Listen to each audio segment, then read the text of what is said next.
Mike Chidiac. I will not talk about Iraq because Ambassador Al-Shaikhly will talk about it better than I do. But Iraq is walking towards democracy. They made big steps towards democracy. And in few years, not in a long time, the occupation will leave the country. I think when you say progress in Iraq, I think I still insist it's wrong, because half the world doesn't even recognize the government of Iraq. Never mind progress and democracy. The elections in some countries is decor, like in Egypt. And I'm sorry, Dr. Salah, when you say it's a progress, it's a joke. I'm sorry to say that. But when you say it's a progress, it's a joke. Do you want to answer that? Well, you're lucky because I'm a Democrat. Hey. Me too. The Democrat.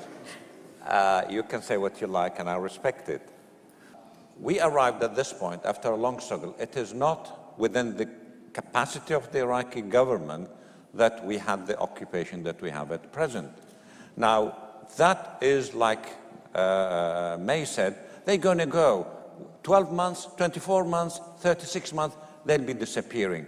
What is left in Iraq is going to be a base for a true democratic rule. Don't let us behave like Hamas did or the Algerian Islamists did. Don't let us give an excuse to the West. The minute we are, the minute Hamzawy come back. the minute we are under pressure, we go back to arms. All right, thank Salah, you. Salah, what's happening in Iraq now is not really about democratic transition. It's about the reconstructing the state, which steps towards democracy. No, it's not. We agree on the same point. Not everything which happens on earth is a step toward democracy. Not everything which happens. If you don't have this established, you will never have democracy. Right. Not everything which happens on earth is a step toward democracy. Two journalists getting out of the way and saying, well, no to Mubarak is not a democratic step. All right. Two journalists in Lebanon, two journalists in Iraq. The situation in Egypt, it's you know better. Okay, I'm going to take a question. I'm going to take a question from the lady who's behind you there. Good evening. My question is to the opposite part of the motion.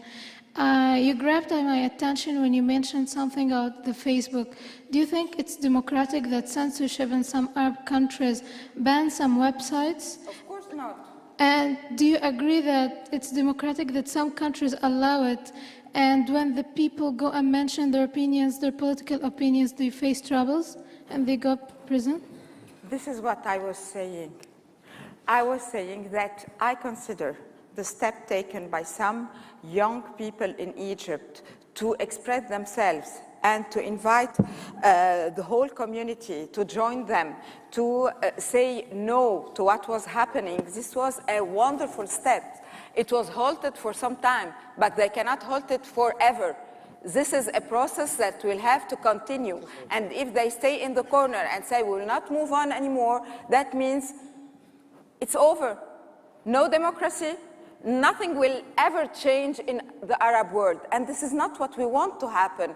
We want to be free. If you look at me, this is a prosthesis. This is a prosthesis. The same party who wanted to kill me 3 years ago reiterate their threats 2 months ago. But I'm still here. Right, I'm going to take a question from the gentleman in the front row there. Thank you. My question is addressed to the team debating against the motion. You have brought the time factor many times into the debate, and I'm not convinced. I'd like to believe in what you are telling us, that be patient, democracy is going to be achieved, if not tomorrow, so the day after. Don't you think this is the same specific argument used by autocratic regimes? So you are standing in the same box. Not at all. I'm really sorry. If you want to give them the excuses to stop you from moving towards democracy or freedom, it's your problem. But you have to start somewhere. And when we say you have to start somewhere, you cannot blame the rulers or the autocrats. They are not giving you the opportunity. You have to catch the opportunity. You have to work till you catch the right moment and move forward. It's the same argument you tell poor people, you know, you have to work hard, but these people work very hard, but there's the venues towards upward mobility are closed by the structures themselves. So what you're saying here, work hard, we are activists, we've been fired from our jobs. They are closed. No, we are Okay. against that. This is the same Hamzawy, argument. you want to make a quick point? Right.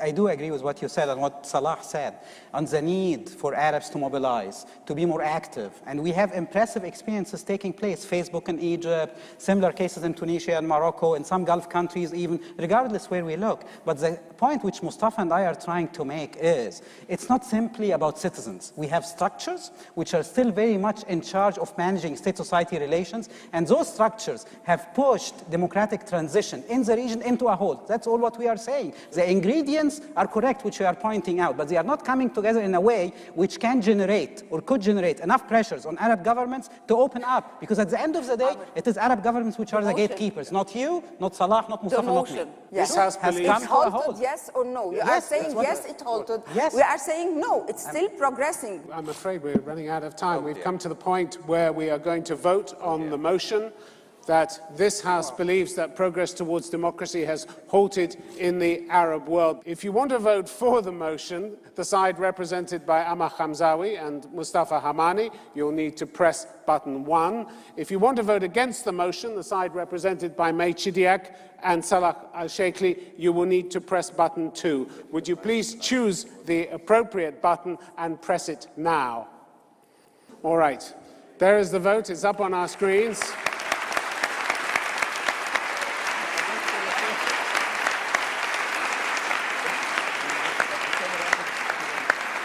64% for the motion, 36% against. The motion has been resoundingly carried. All it remains for me to do is to thank our distinguished speakers for coming here tonight. Some of you have come a long way. We really appreciate it. Thanks very much to you, the audience.